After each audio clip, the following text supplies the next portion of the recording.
Усім прывітанне яшчэ раз. Зміцер Лукашук у студыі, і з намі ў студыі першы дарадца Святланы Ціханаўскай, Франак Вячорка. Прывітанне, Франак. Добрый дзень.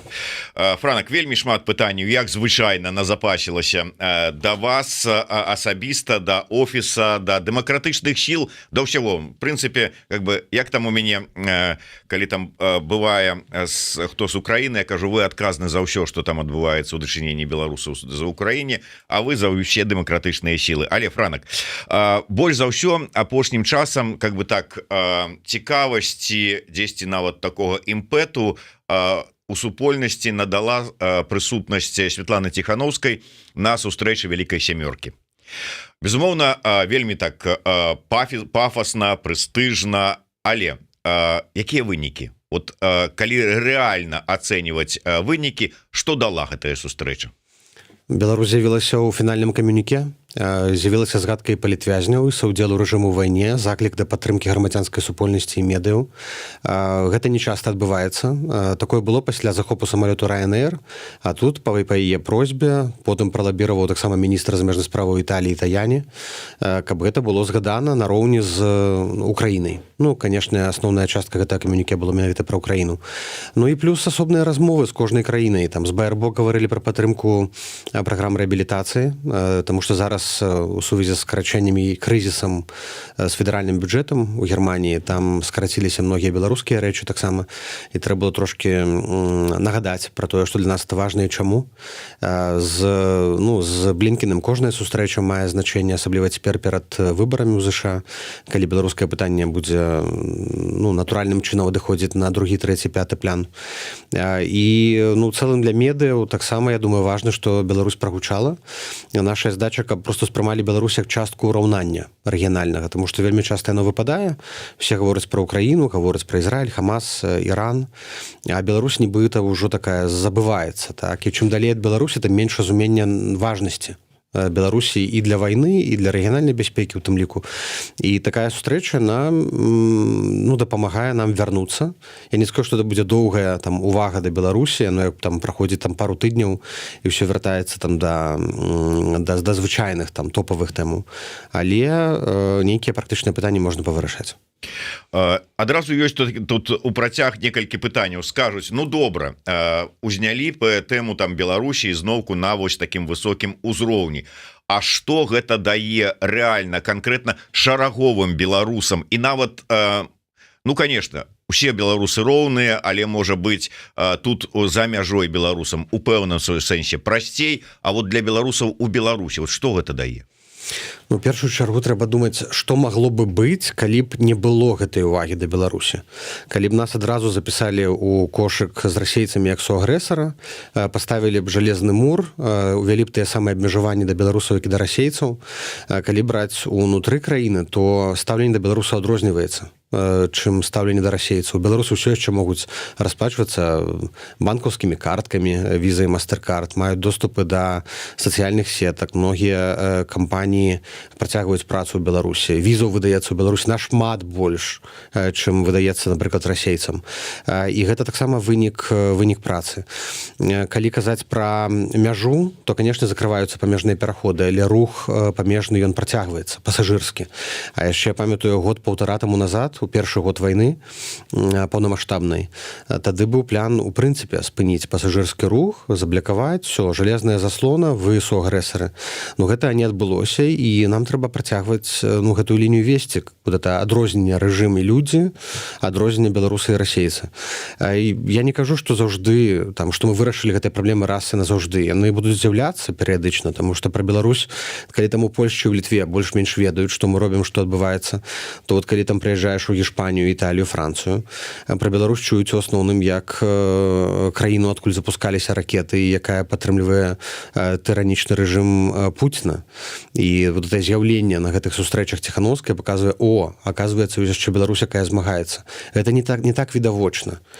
Мы не ў цэнтры ўвагі, так, і нам здаецца, нашыя праблемы для нас самыя важныя, але для заходніх дзяржаваў, якія прымаюць палітыку па Беларусі, мы гэта не топавая для іх тэма. І ну, практычна для беларусаў выгнання гэта вырашэнне з дакументамі.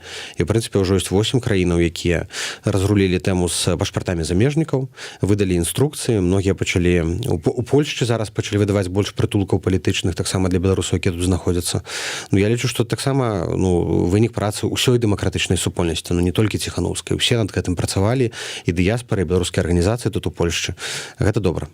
Вось, дарэчы, у працяг гэтай тэмы добра, што ты ўзгадаў. Ведаеш, мы калі бачым на сустрэчы на высокім узроўні і заўсёды чуем, калі там Ціхановскай, там, ці гэта там Латушка, ці хтосьці іншы прадстаўнік беларускіх дэмакратычных сілаў, у адказ ён чуе ад суразмоўцы, там, палітыка, прэзідэнта, прэм'ера, там, ці яшчэ, конечно, мы вас падтрымаем, мы тут дапаможам, мы вырашым пытанні. Але гэта дэмакратыя, дзе вельмі вялікае значэнне маюць нейкі там узровень там мясцовага самакіравання. І калі прэзідэнт можа сказаць, што да, мы зробім, але ёсць нацыянальнае заканадаўства, ёсць рашэнне мясцовай, як тут Польшы кажуць, гміны, ёсць там рашэнне ўжонду. І как бы і упіраецца ўсё пытанне, здаецца, на высокім узроўні падсказалі, мы падтрымаем, а тут кажа, не лезьце ў мае справы, тут на гэтым узроўні я адказваю. Як это вырашаць? У розных краінах па-рознаму. Ёсць краіны, дзе сапраўды мясцовыя ўлады прымаюць рашэнні па беларусах, напрыклад, гэта Нямецчына, так. Там, дзе федэральная сістэма кіравання, альбо Швейцарыя, дзе залежыць ад кантону да кантону. Дзесьці людзі больш разумеюць сітуацыю і спрыяюць, дзесьці менш. Ёсць краіны там больш цэнтралізаваныя, калі там казаць пра Злучаныя Штаты Амерыкі, калі яны прымаюць рашэнне, ну, што тычыцца замежнікаў, напрыклад, тады яно імплементуецца па ўсёй краіне, але толькі замежнай палітыкі тычыцца. Напрыклад, у Літве нам здаецца, што вось там Літва, там адзін чалавек сказаў, і гэта пазіцыя Літвы, а гэта, мог сказаць, адзін нейкі дэпутат з нейкай палітычнай партыі, і гэта толькі ягонае меркаванне. Беларусы адразу там хапаюцца за галаву, вось як літоўцы думаюць пра нас.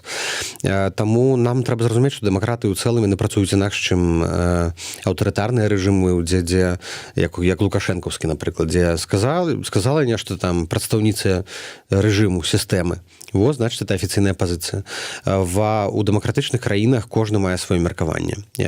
У нас ёсць вельмі шмат сяброў. У дэмакратычных краінах нас падтрымліваюць самыя розныя палітычныя партыі і сілы. Але ёсць і тыя, якія працуюць супраць нас. І часам па неразуменні, часам там дзеля палітычных ачкоў. І гэта таксама трэба разумець, так, што ў нас ёсць і сябры, але ёсць і апаненты. Ну, але ўсё ж такі, вот падчас, G7 гэта, ну, можна сказаць, лідары ўсяго свету. Самая галоўная такая структура.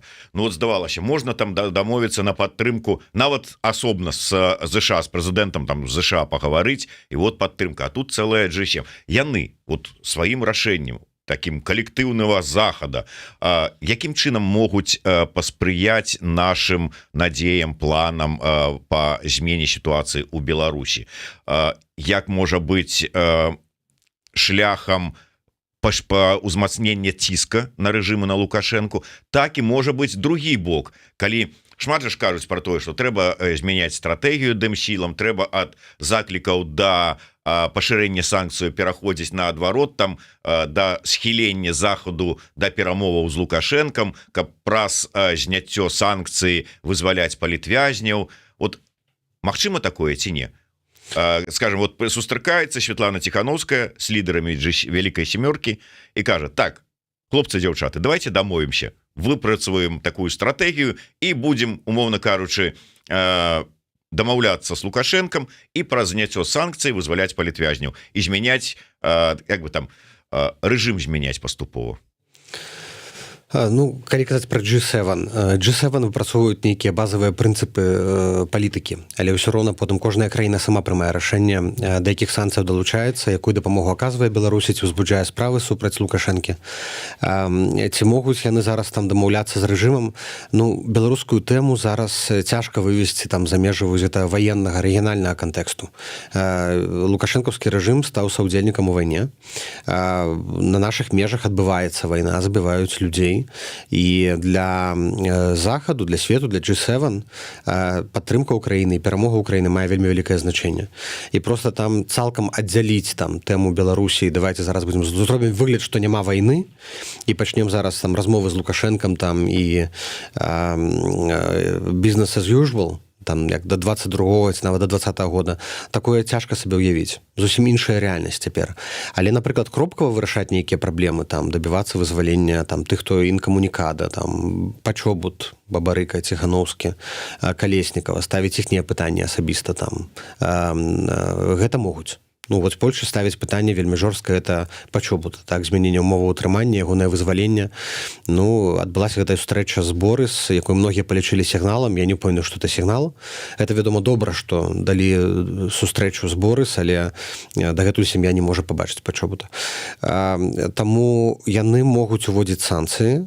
Гэта адзін з інструментаў, але санкцыі не могуць быць адзінай палітыкай. Я думаю, што на Захадзе многія дзяржавы, ім здаецца, што санкцыі вот это ёсць наша палітыка.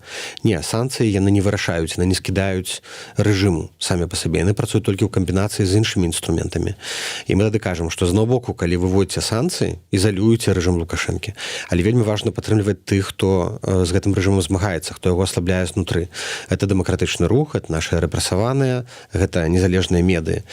І тады кажуць, о, сапраўды, трэба рабіць эту камбінацыю. І мы бы вяртаем іх да мыслення такога усеабдымнага.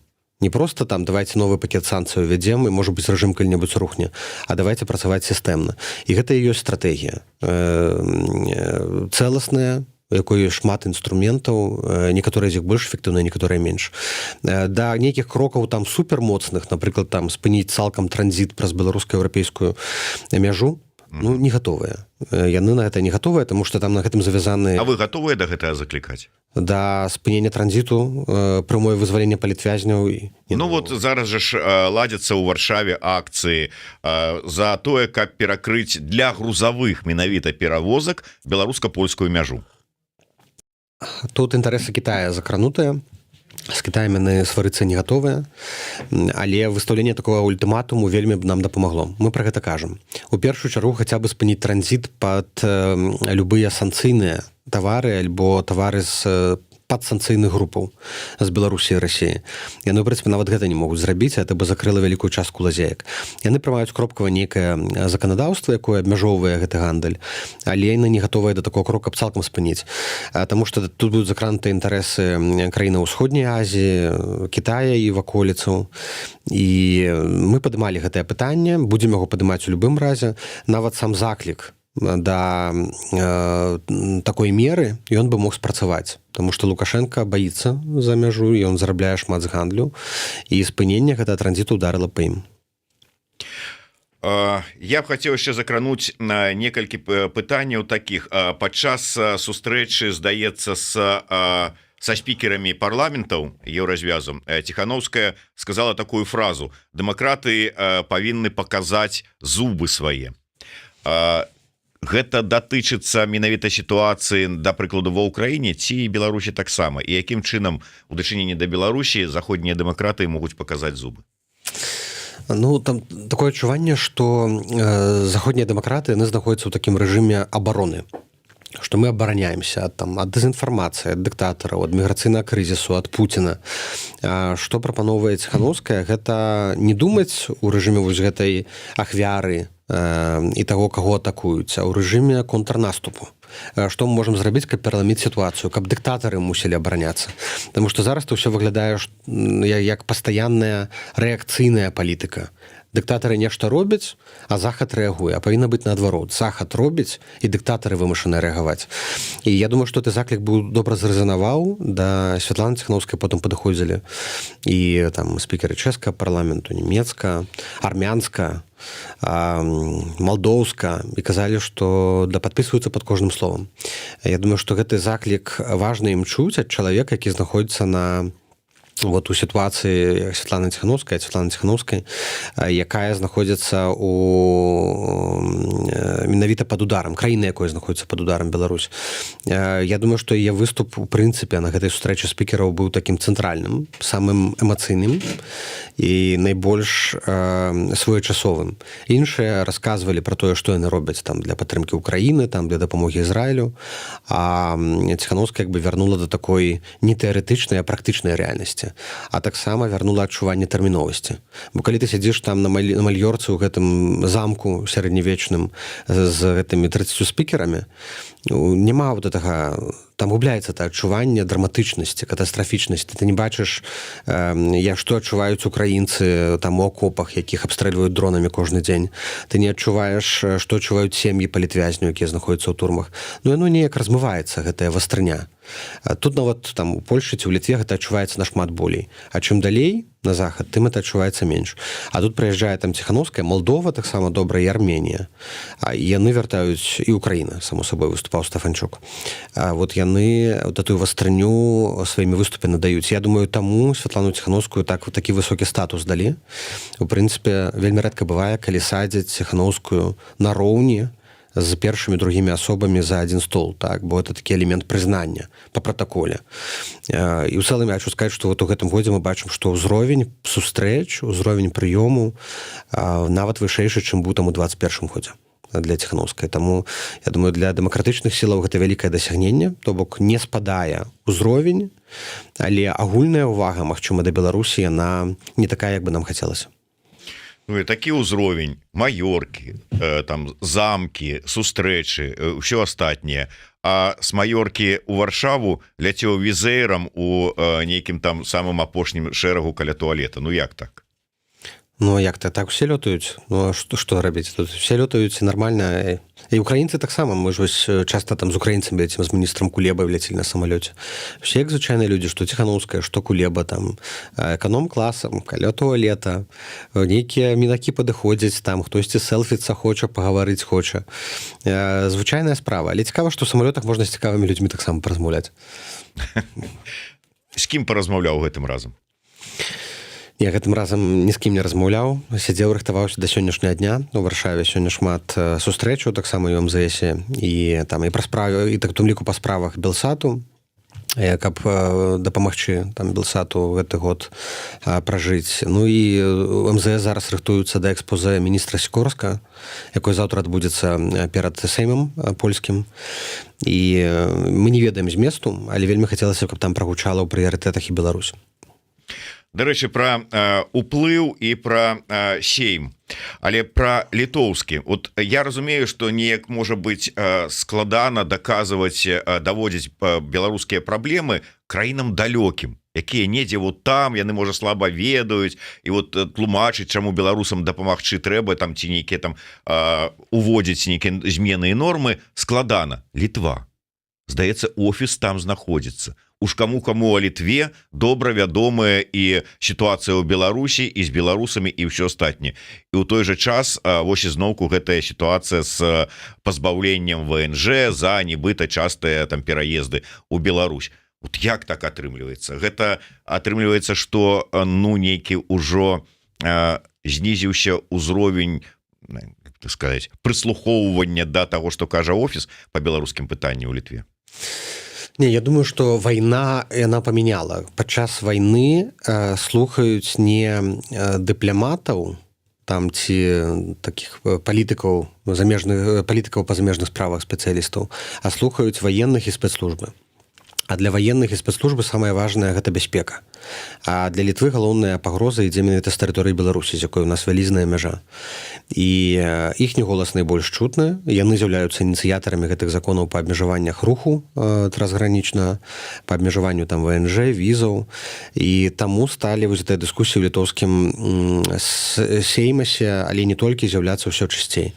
Плюс з'яўляецца ў літоўскіх медыа шмат інфармацыі там і пра там правакацыі на мяжы, пра нейкую агентуру. Зараз інфармацыя з'явілася, што там беларус быў у гэтай сетцы з польскімі ультрасамі, якія пабілі Волкова. Гэта таксама адкладвае адбітак. Праз меды гэта інфармацыя ідзе. Просты паспаліты чалавек, ён думае, раз там быў беларус, значыць, такія беларусы могуць быць на тэрыторыі Літвы, а значыць, яны могуць арганізаваць збіццё там нейкіх там віпаў, вядомых асобаў на тэрыторыі Літвы.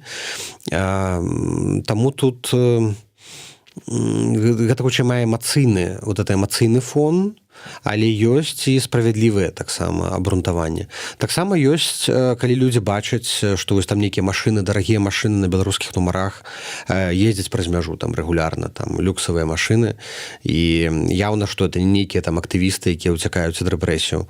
Гэта таксама выклікае сярод літоўскага насельніцтва, якое таксама там не мае там супер раскошнае жыццё. Выклікае такое абурэнне, так, вот, што мы тут, яны тут ездзяць там праз беларускую тэрыторыю, маюць літоўскія ВНЖ, а спакойна вяртаюцца ў Беларусі, там вядуць нейкі бізнес. Вось гэта таксама ўплывае. І таму тут вялікая адказнасць не толькі на палітыках, але таксама на ўсіх беларусах. Усіх, у каго ёсць беларускі пашпарт, гэта думаць пра калектыўную адказнасць, пра тое, як цябе ўспрымаюць, паказваць выразна сваю пазіцыю, калі гэта магчыма, што мы падтрымліваем Украіну, што мы не падтрымліваем там дыктатарскі рэжым у Менску і Пуціна. На жаль, гэта не ўсе робяць. На жаль, многія сапраўды беларусы, яны вось спрабуюць вярнуцца да такого камфортнага жыцця, нягледзячы там на вайну і рэпрэсіі, тэрор. А гэта нашыя партнёры, нашыя суседзі заўважаюць. Вот, і гэта таксама выклікае такую рэакцыю. Ну, але што ж, мы ўсё роўна будзем адбіваць інтарэсы ўсіх беларусаў, абараняць тыя інтарэсы, што б ні было. І заўтра будзе вельмі важнае галасаванне ў сеймасе Літвы.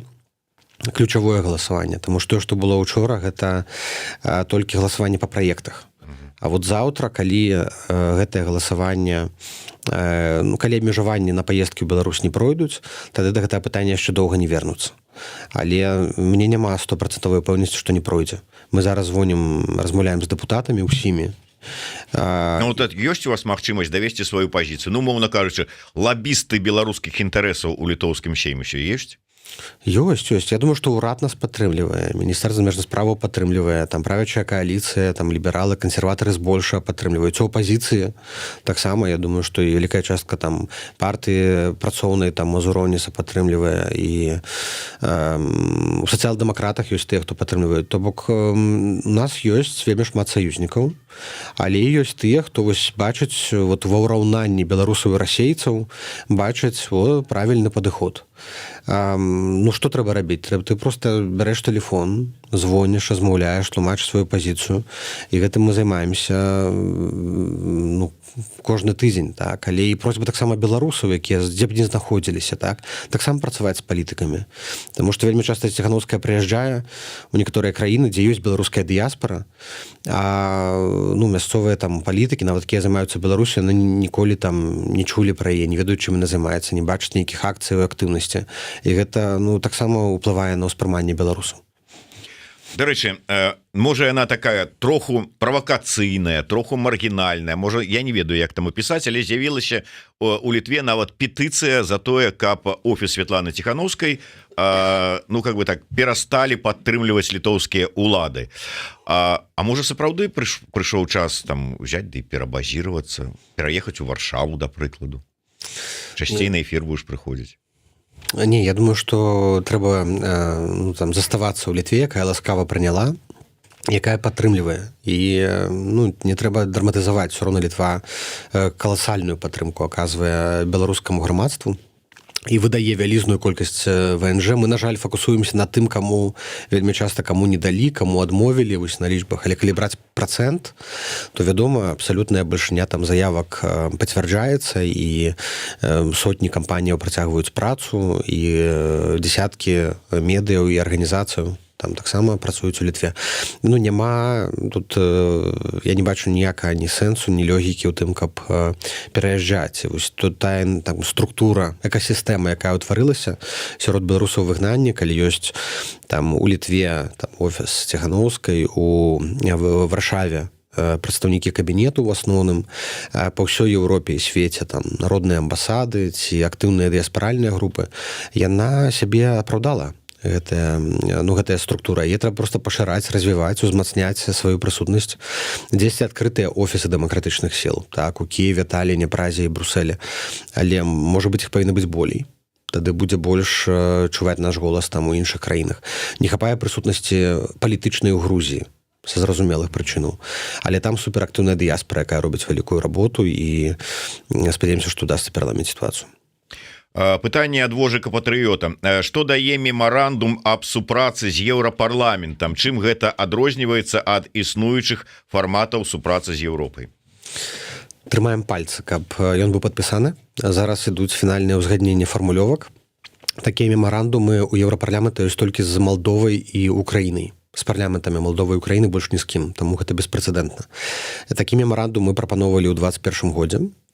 21-м, потом 22-м, яго не падтрымалі кіраўнікі фракцыі ў еўрапарламенце. Тады не падтрымалі. Зараз, ось 2 тыдні таму назад было новае галасаванне кіраўнікоў фракцыяў, і яго падтрымалі. То бок за гэтыя 2 гады ўдалося павысіць нейкі статус, узровень, і ён будзе падпісаны. Гэта супраца паміж дэмакратычнай Беларусю, дэмакратычнымі сіламі ў шырокім сэнсе і еўрапарламентам на будучыню, якая паказвае прынцыпы нашай супрацы. Еўрапарламент дапамагае беларусам у барацьбе і падтрымлівае кантакты на розных узроўнях. Гэта дакумент, паводле якога потым можна выбудоўваць нейкую там больш фармальную супрацу. Таксама важна, што ён падпісваецца зараз перад выбарамі, таму што будзе сфармаваны праз пару месяцаў ўжо новы еўрапарламент, а мемарандум застанецца. То бок гэта такая праца, незалежна ад таго, хто пераможа, якая будзе канфігурацыя ў еўрапарламенце пасля еўрапейскіх выбараў, усё роўна гэтая супраца працягнецца. Таму вот эта інстытуцыялізацыя з рознымі структурамі такая важная. Тое самае страт-дыялог з Вашынгтонам. Зараз мы не ведаем, як памяняецца ўлада, хто пераможа на прэзідэнцкіх выбарах у ЗША, а страт-дыялог павінен заставацца, таму што ён ужо запушчаны, ёсць ужо план, ужо адбываюцца кансультацыі кожныя 3 месяцы, кожныя паўгода, скажам. Вы ўжо закінулі вуду на сустрэчу з Трампам? Мы зараз думаем, як тут падысці да гэтай тэмы, таму што тыя людзі, якія там у камандзе Трампа, это зусім новыя людзі. Это людзі, якіх не было ў тым у тых колах, з якімі мы камунікавалі. Нават гэта не нават сярод рэспубліканскай партыі. Многія рэспубліканскія дэпутаты, кангрэсмены, яны не маюць там блізкасці ці кантактаў з Трампам. Гэта важна такі кантакт мець, незалежна ад таго, хто там пераможа на выбарах, таму што ён прадстаўляе вялікую частку там амерыканскага грамадства, так, якія там яго падтрымліваюць, і ён перамог на праймерыс. З медыямі таксама, гэтымі пратрампаўскімі таксама камунікавалі. Магчыма, трэба на іх часцей выходзіць. Таму што там традыцыйныя медыі, там CNN, MSNBC, дзе Ціхановская перыядычна з'яўляецца. Яны пакрываюць, там, можа быць, там, больш такую ліберальную аўдыторыю. А там Fox News, ці вось Newsmax, амерыканскія тэлеканалы, якія, менавіта якія глядзяць тых, хто падтрымліваюць Трампа, яны пра Ціхановскую Беларусь ніколі не чулі. Магчыма, нам трэба змяніць тут палітыку, зараз думаем пра эту камунікацыйную стратэгію. Трэба дамовіцца на інтэрв'ю з гэтым, забыўся, як яго завуць, што ў Пуціна браў інтэрв'ю. Такерам, да. От тады і яшчэ чарговую бочку крытыкі, назовем это так, выльюць тады і на офіс, і на цябе асабіста, і на Ціхановскую. Давай звернемся яшчэ да тэмы координацыйнай рады. Як жа ж без этого? Я, конечно, бачыў гэтыя дыскусію, не дыскусію, твае каментары з нагоды таго, што Александр Добровольскі, які з'яўляецца дарадцам у офісе, Светланы Ціхановскай дарадцам, ідзе лідарам аднаго са спісаў, дзе ты напісаў, што гэта не офіс удзельнічае ў выбарах, это Александр Добровольскі. Слухайте, это ж казки для бедных, як кажуць. Это тое ж самае, як ідзе латушка лідарам спіску і кажуць, тут нау тут ні пры чым, нау ні пры чым. Так і тут. Мы ж все разумеем, што, умоўна кажучы, нават калі не стаіць абрэвіатура офіс, то гэта проксі офіса будзе ў координацыйнай радзе. Не? Не, безумоўна, гэта еўрапейскі выбар, гэта той спіс, які там падтрымлівае Ціхановскую, але там ад офіса толькі 2 чалавекі з 37. астатнія это прадстаўнікі альбо сябры кабінету, прадстаўнікі грамадскіх арганізацый, розныя блогеры, палітычныя партыі, там народныя амбасады. Таму гэта нельга называецца офісным спісам. Па-другое, пазіцыя ў Святланы Ціханаўскай прынцыповая, што яна не ўдзельнічае ў выбарах, яна не павінна канкураваць з іншымі палітычнымі актарамі ўнутрыбеларускімі. Гэта не яе роля ўсіх аб'ядноўваць.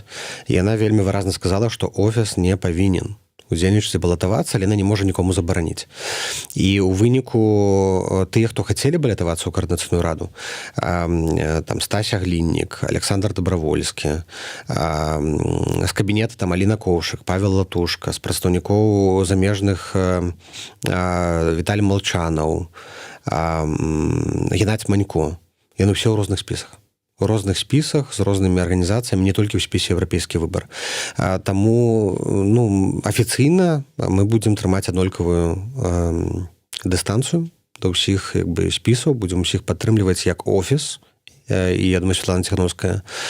Будете падтрымліваць і спіс, умоўна кажучы, Латушкі, і спіс Пракоп'ева. Я думаю, што наша задача гэта падтрымліваць тых, хто набраўся смеласці ісці на гэтыя выбары, таму што гэта 3 крымінальныя справы ў плечы. Гэта вялікая рызыка, вялікая адказнасць. Самі выбары гэтыя, мы не маем вялікіх чаканняў на выбары ў каардынацыйную раду і ў цэлым там на каардынацыйную раду. Але гэта вельмі важнае пратыкаванне дэмакратыі, гэта асвяжэнне дэмакратычных сіл. Ёсць спадзяванне, што з'явяцца новыя асобы, новыя твары ў палітычным поле. Гэта неабходна для таго, каб захоўваць вось гэтую сістэму, канфігурацыю дэмакратычных сіл, якая была ўтворана пасля 2020 года, калі ёсць выканаўчыя органы, ёсць такія кансультатыўныя платформы, як каардынацыйная рада. Я, напрыклад, з вялікай цікавасцю назіраю, але я таксама разумею, што няма магчымасці у людзей у Беларусі прагаласаваць, што многія выбітныя асобы не пайшлі ў каардынацыйную раду з розных прычынаў. Ці з-за нейкіх рызыкаў, ці праз неразумення, што такое каардынацыйная рада. Таму явна это не будзе прадстаўнічы орган усёй Беларусі. Але як платформа, дзе будзе разнастайнасць галасоў, палітра думак, я думаю, што ўсё атрымаецца. З гэтай нагоды пытанне ад Віктара К. Вам не падаецца, што галоўная задача засяродзіцца на аслабленні РФ, якая і ўтрымлівае дыктатуру ў Беларусі, а не на стварэнні паралельных структур без рэальнай улады, якія ўсё больш нагадваюць Раду БНР? Адназначна трэба аслабляць і Расею, і аслабляць рэжым Лукашэнкі. Я гэта называў такой стратэгіяй 1000 парэзаў. Няма нейкага аднаго крока, які зможа заваліць рэжым Лукашэнкі ці Пуціна, але пазбаўляць іх рэсурсаў, легітымнасці, уплыву можна. І гэтым павінен дэмакратычны свет змагацца. Калі мы не будзем мець свае інстытуты, сваіх прадстаўнікоў, свае галасы, то ёсць рызыка. Першая рызыка, што проста інтарэсы беларусаў не будуць улічаныя. Калі у нас не будзе голасу Ціханаўскай кабінета, які будзе прадстаўляць казаць, што візы патрэбныя, што мяжу не закрывайце, не ўраўноўвайце беларусаў і рускіх, нас будуць класці ў адзін кошык. І гэта адбудзецца імгненна. Як толькі мы згубім свой голас і сваё прадстаўніцтва. Мы бачым, што дастаткова 2-4 тыдні зменшыць колькасць нейкай міжнароднай камунікацыі ці сустрэч, і адразу пачынаюць з'яўляцца вось гэтыя тэндэнцыі небяспечныя менавіта супраць беларусаў, а не супраць рэжыму. Другая рызыка, калі не будзе сваіх інстытутаў, што калі адкрыецца в акно магчымасцяў, напрыклад, прападае Лукашенко, памірае, прыбіраюць яго, свае ж, невядома. Адзіная, хто можа прэтэндаваць на ўладу і сказаць, што я гатова ўзяць адказнасць і правесці новыя выбары, гэта Ціханаўская. Яна можа паслацца на выбары 2020 года, калі за яе галасавалі, яна можа паслацца на міжнароднае прызнанне. Калі не будзе такой асобы, і то выпадку вакуума ўлады гэта будзе альбо Расія прызначае свайго і стаўленіка, альбо номенклатура прызначае проста наступніка Лукашэнкі. Мы гэта хочам? Я думаю, што не. Таму вось гэта ўзмацненне суб'ектнасці, пабудова інстытутаў, якія могуць забяспечыць і транзіт, быць кропкай прыцягнення і ўплыву у выпадку змены сітуацыі вельмі істотна. І плюс, каб людзі, якія ў сістэме ёсць, якія падтрымліваюць, напрыклад, дэмакратычныя змены, глядзяць у Еўропу, каб яны ведалі, куды звяртацца. Калі ў нас не будзе вось гэтых інстытутаў, альтэрнатыўных інстытутаў улады, яны проста не будуць да нас ісці, яны пойдуць да рускіх, ці пойдуць да нейкіх постлукашэнкаўскіх номенклатуршчыкаў. Нам гэта патрэбна? Не. Я вярнуся да выбараў каардынацыйную раду, але трошку назад вярнуся па часе, калі толькі шло абмеркаванне вакол сітуацыі, вакол выбараў, як іх праводзіць, што такое. Я працытую з Радыё Свабоды. Цытата: лідарскі склад 3 суб'ектаў дэмакратычных сілаў КР, Офіс, АПК правёў грунтоўныя перамовы, па выніках якіх дасягнутыя пэўныя дамоўленасці, рэалізацыя якіх павінна пазітыўна паўплываць на сітуацыю вакол выбараў у КР. Можна нарэшце сказаць, што это былі за пэўныя дамоўленасці паміж офісам? Вот мы ж памятаем тую сітуацыю, калі вот толькі была прэс-канферэнцыя з нагоды аб'яўлення пачатку выбарчай кампаніі, калі там офіс там то быў супраць, то потым за. Што за дамоўленасці? Былі прэтэнзіі да каардынацыйнай рады пра тое, што яны аднаасобна прынялі рашэнне аб правядзенні гэтых выбараў у кароткі тэрмін, калі не гатовыя былі ні дакументы, не было агульнай згоды. Ну і проста дамовіліся падчас гэтых грунтоўных дамоўленасцяў, хаця я з гэтым не згодны, дамовіліся проста устрымацца ад нейкіх публічных разбіральніцтваў. Ну, таксама не ствараць вось гэтага адчування нейкіх унутраных разборак і сварак. Я думаю, што гэта галоўная дамоўленасць маецца... Чакайце, ёсць непаразуменні пра тое, увогуле па такіх канцэптуальных момантах, гатовы, не гатовы, як праводзіць, а ўся дамоўленасць у тым, што мы не будзем адзін на аднаго плявузгаць? Я думаю так, што гэта таксама вельмі важна, таму што ўлічваюць, што ўсе людзі гарачыя, амбіцыйныя, стомленыя, умець дамовіцца хаця бы не ісці на Еўрараду да Лукашука, каб паліваць адно аднаго гразёю, это ўжо вялікае дасягненне. Для многіх, паверце, это вельмі нешта за мяжой магчымага. Так устрымацца, таму што многім адразу хочацца вываліць увесь бруд там у паблік, там і адразу зняць сябе адказнасць, вось разбірайцеся вот з гэтым вентылятарам, які тут вам раскітаў. Таму я думаю, што важна умець устрымлівацца ад гэтага. Безумоўна, вельмі шмат пытанняў ёсць да арганізацыі выбараў. У нас ёсць засцярогі, таксама там да галасавання, таму што людзі змогуць галасаваць 2 разы па цяперашняй сістэме. Яны змогуць прагаласаваць і там праз сістэму пашпартоў і праз сістэму голас, што таксама вядзе да нейкіх, можа прывесці да нейкіх маніпуляцыяў. Але я думаю, што раз ужо гэтыя выбары адбываюцца, то яны адбываюцца і трэба іх рабіць. На жаль, не ўсё атрымліваецца ідэальна. Можна было зрабіць нашмат лепш, але маем, што маем. І тут у інтарэсах дэмакратычных сіл гэта захаваць структуру, ангажаваць беларусаў. Добра, што столькі кандыдатаў вылучана, там 3,5 чалавекі на месца, пісаў Кнаровіч.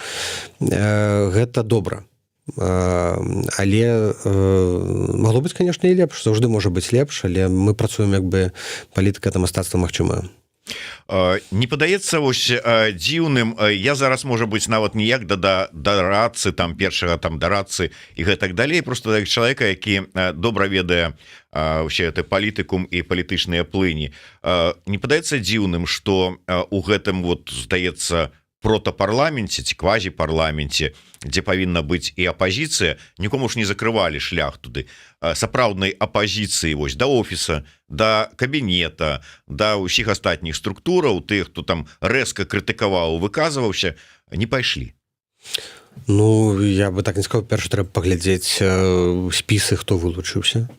Ну, па-другое, нават мяркуючы па цяперашнім спісе. Там альбо прыхільнікі, альбо нейтралы. Ну, я не ведаю там пра нейтралы. Там Пракоп'ева цяжка назваць нейтралам, таму што ён... Заўсёды Пракоп'еў у інтэрв'ю апошнім, якое даваў нам, сказаў, што Ціхановская гэта недатыкальны чалавек, якого нельга ўвогуле кранаць. Шабуцкі, які пастаянна крытыкаваў дэмакратычныя сілы, сілы. Да я не ведаю, тут цяжка зараз ацаніць, паглядзім выбарчую кампанію, конечно, не хацелася, каб это ператварылася ў нейкія там разборкі і сваркі, а тыя, хто не вылучыліся, ну, маглі вылучыцца, так, маглі падаць свае спісы, альбо ў іх няма рэсурсу людскога, каб гэта зрабіць, альбо ёсць жаданне проста як бы ўсю сваю крытыку вырашаць не ў межах там некай структуры, некая вызначаная фармату, а менавіта вось так па закуліссі крытыкаваць. Каардынацыйная рада можа быць добрым месцам менавіта для правядзення дэбатаў па найбольш балючых пытаннях. Так, я думаю, што чым больш там будзе розных галасоў, і крытычных, і тых, хто там верыць у санкцыі, тых, хто супраць санкцыяў, тыя, хто там падтрымлівае ціханаўскую супраць ціханаўскай. Чым больш будзе разнастайнасці, тым мацнейшая будзе каардынацыйная рада. У мяне няма чаканняў, спадзяванняў, што каардынацыйная рада это будзе там цэнтральны галоўны орган там дэмакратычных сілаў, які будзе там праводзіць актыўную выканаўчую дзейнасць. Але ну неяк уплываць на ангажаванне там большай колькасці людзей і груп, магчыма, нават граць нейкую ролю паяднання, яна адназначна можа. Было пытанне, зараз спрабую знайсці, наконт таго, як усё ж такі офіс, не офіс, вы асабіста ну, как бы падтрымліваеце, не падтрымліваеце, якія ёсць адносіны з беларускімі добраахвотнікамі. І вот, дарэчы, ізноўку ўзнікала пытанне з нагоды таго, што так і не былі падпісаныя ніякія канчатковыя дакументы па выніку канферэнцыі, якую ладзілі каліноўцы ў Кіеве «Шлях да волі». То есть іх так і не прадставілі канчатковыя дакументы, ці іх такі не падпісалі, ці што там адбывалася і ўвогуле супраца. Я так разумею, што вы, да прыкладу, калі казаць пра збор, які ладзіў Балаганаў, не паспелі нават да яго далучыцца. Я з Балагановым камунікаваў, мы адразу размаўлялі яшчэ за дзень да пачатку збору, і я падтрымаў яго ўсімі рукамі. І вельмі добра, што ён далучыў іншых блогераў і тое, як хутка правёў гэтую кампанію. Выдатны прыклад самаарганізацыі, таму ён малайчына. Далучыцца не паспеў, таму што, напэўна, былі ў дарозе, але мы, там, дзе можна, там праскідалі гэтую інфармацыю там па сваіх кантактах. А наконт добраахвотнікаў, то кантакты добрыя. Я ж там быў у Киеве недавно, сустрэўся з прадстаўнікамі палка, і у Вільню прыязджалі таксама прадстаўнікі палка, пару тыдняў таму назад таксама сустракаліся. Там камунікуем там з іхняй прэс-службай, з Кабанчуком. Таму тут все нормально. Ёсць там складаныя нейкія моманты, але я думаю, што мы яны ваеннае крыло, мы палітычнае крыло, мы працуем там на адну мэту перамену Беларусі. Наконт там мемарандуму, потым калі мы прыйшлі там падпісаць, нібыта дамовіліся, што давайте двухбакова падпішам, ужо ім было гэта там не цікава. То бок я думаю, што само это падпісанне і паперы, яно не такое важнае. Оно было важнае, можа быць, у той момант псіхалагічна, так, але не атрымалася так, як усім хацелася б зрабіць менавіта падчас канферэнцыі. Але я думаю, што супраца працягваецца па дамоўленасцях. Я спадзяюся, што ў гэтым годзе атрымаецца правесці канферэнцыю новую, там «Шлях да волі», спадзяюся, далучыцца і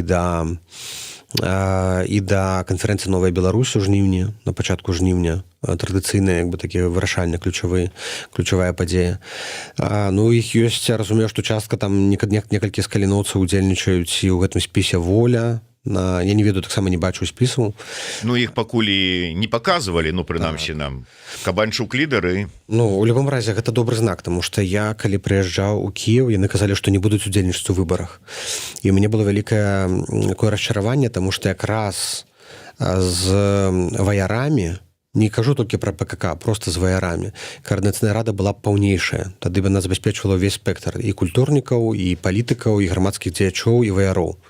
А зараз, калі там будуць ваяры, тады можа атрымацца сапраўды там эфектыўная такая дыскусія ў межах каардынацыйнай рады, дзе нам не трэба будзе там прыязджаць у Кіев, каб нешта вырашаць, а будзе пляцоўка, дзе мы можам проста абмяркоўваць штотыднёва, штомесячна актуальныя рэчы. Дарэчы, пытанне, ці лічыць Франак і штаб офіс Беларусі акупаванай Расіі? Юрыдычна, то яно акупаванай немагчыма назваць, так, там ёсць прыкметы акупацыі, мы ўжываем у палітычнай камунікацыі паўзучай акупацыі, як працэс камунікацыі, у працэсе акупацыі, альбо дэ-факта акупацыі. Таму, калі палітычныя меседжы, то так, можна сказаць, што нас знаходзіцца пад акупацыяй. Зараз мы, я там быў на нейкіх таксама канферэнцыі, і я чуў, што палітыкі замежныя, там амерыканцы, яны называюць, што яна ўжо акупаваная. Ёсць мінус таксама ў гэтым акупаванасці, калі мы яе прагаворваем, таму што тады гэта адразу здымае адказнасць з замежнікаў, каб нешта рабіць. Ну, як вось у Літве адзін галоўны палітык, ён сказаў, што Беларусь ужо акупаваная краіна, ўсё, гэта амаль Расія. І тады ўсё, тады ўжо не трэба рабіць нічого для Беларусі, будуеш жалезную заслону, баніш усіх беларусаў. Гэта як такое апраўданне, каб перастаць адрозніваць беларусаў і расейцаў. Таму трэба акуратна з этой фармулёўкай, яна можа, так, яна абазначае драматычнасць сітуацыі, але яна можа спрацаваць і не на нашу карысць. Таму што тады проста палітыкі асобнай па Беларусі няма, і тады нас могуць пакласці ў адзін кошык з Расіі. Антон, ну ці з Украіны, ці, ну, прынамсі, па-украінску піша. Пытанне такое, перакладу на беларускую адразу. Беларускім добраахвотнікам патрэбна дапамога ва ўкраіне. Як можна аб'яднаць высілкі нашых дыаспар у дапамозе ім, гэтым беларускім добраахвотнікам? Ну, я, можа быць, дадам, наколькі ввогуле беларускія дэмсілы, офіс можа, ну, нейкія такія мілітарныя павестку прасоўваць? Ну, першае, як дапамагаць. Ёсць праект «Народны дрон», які запусціў полк Каліноўскага, і да якому могуць далучыцца і дыяспары, і беларускія прадпрымальнікі, бізнесоўцы могуць яго падтрымаць таксама фінансава. Бо зараз асноўнае, я разумею, для беларускіх добраахвотнікаў вялікае ратаванне гэта дроны, так, таму што яны не вядуць да прамога сутыкнення, яны дазваляюць пазбегнуць шмат ахвяраў, і расейцы маюць перавагу ў дронах, а ваярам не хапае менавіта дронаў. Яны недарагія ў вытворчасці, яны не патрабуюць там галасавання Кангрэсу ЗША, гэта могуць прадукаваць самі беларусы. І таму вось народны дрон. Ведаю, што ў Празе таксама вось гэта Праг Саппорт Тім, які працуе з беларускімі ваярамі, але, напэўна, не з палка Каліноўска, а з іншых аддзелаў. Яны таксама збіраюць дроны. Я думаю, таксама можна далучацца да гэтай ініцыятывы. У цэлым на сайце ваяроў ёсць усе іхнія патрэбы. Мы, як прадстаўнікі офісу Святланы Ціханаўскай, там, ці кабінет, мы падтрымліваем гэтыя ініцыятывы, як і ўсе ініцыятывы на падтрымку палітвязняў, рэпрэсаваных, незалежных медыяў. Ёсць там падчас нейкіх дыпламатычных сустрэчаў, залежыць такая аўдыторыя, ёсць, вядома, нейкія абмежаванні. Так, таму што калі мы будзем казаць мы не павінны казаць, магчыма, пра нейкі мілітарны сцэнар, гэта не нашая задача, пра ваенны сцэнар для Беларусі. Гэта могуць гаварыць іншыя, это могуць гаварыць добраахвотнікі.